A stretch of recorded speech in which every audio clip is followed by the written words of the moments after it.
pertama,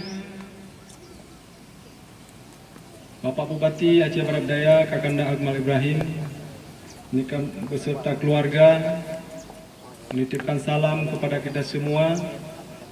Berhubung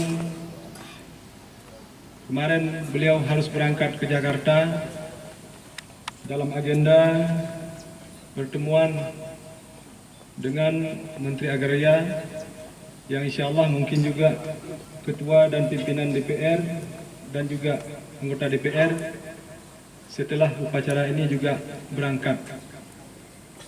Maksud dan tujuan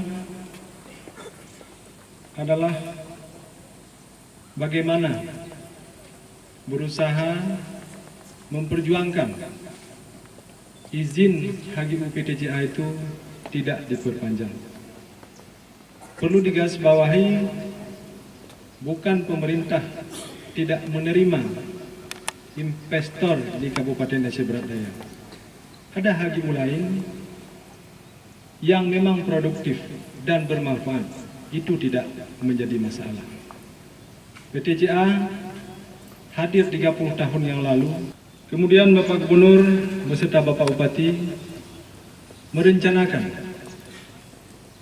lahan tersebut dijadikan sawah baru yang diperuntukkan untuk rakyat. Logikanya jangan 7.600, 7.000 hektar jika diberikan kepada rakyat per kakak satu nalik, itu ada 21.000 rakyat Abia yang mendapat lahan di sana.